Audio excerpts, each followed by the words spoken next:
So sabi dito sa isang commenter natin dito sa YouTube mga idol, sabi niya dito no, kailangan ba sa Maxi may pocket money? So ito yung mga idol, ito yung hinihintay ko na comments mga idol no. Sa Maxi mga idol, hindi naman kailangan na may pocket money ka, pero yung may ano siya, may advantage at saka disadvantage. Yung advantage naman mga idol no, pag may pocket money ka, kasi dito sa Maxi mga idol, mostly sa mga booking may mga COD. So COD ibig sabihin niya mga idol no, cash on delivery. Kumbaga like for example, may booking dyan na malapit sa iyo, tapos may nakalagay dyan sa baba na COD or magkano ba yung amount sa COD no. Like for example, may COD na 500. So ikaw yung magbayad ng 500 doon sa pick up location. So, doon sa pick up location na yan, tapos pagdating mo doon sa drop off ay si client na po yung magbabayad sa iyo ng 500 kasama na po yung delivery fee.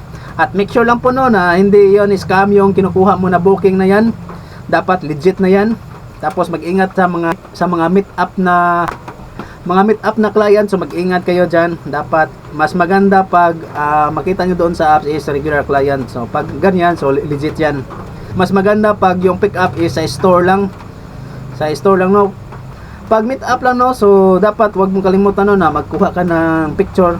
Magsabi ka lang sa kanya na sir, okay lang ba na kuhaan kita ng picture? Ganun lang, okay na. Okay na 'yan. And then dito naman tayo sa sa disadvantage. Pag wala kang pocket money mga idol, is like for example no, may booking diyan na malapit sa iyo, tapos may COD, wala kang magawa kasi wala kang pang CD, wala kang pangbayad doon sa customer. So maghintay ka lang kung kailan mawala yung booking. Tapos maghintay ka ng booking na walang COD kasi wala kang pera, wala kang pang COD. So yun.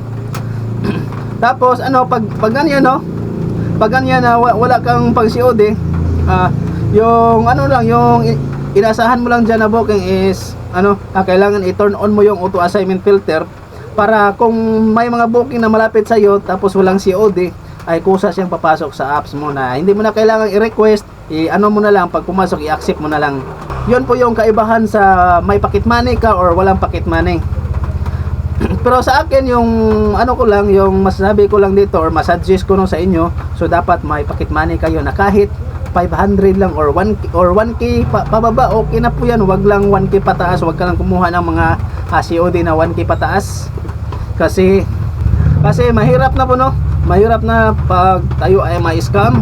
So sa mga scam na booking no, isa sa mga palatandaan, yung client ay manghingi sa iyo ng messenger at magsabi siya na may isi-send siya na barcode, at yun ay ipa-scan niya sa 7-Eleven at bayaran mo ng magkano ang amount na yan. So pag ganyan is 100% scam po yan. Shout out no sa mga bagong rider. So mag-ingat kayo sa mga ganyan no, na mga transaction. Pag mga ganyan, wag niyo na yung ituloy yan kasi 100% scam po yan. So alright no, maraming salamat.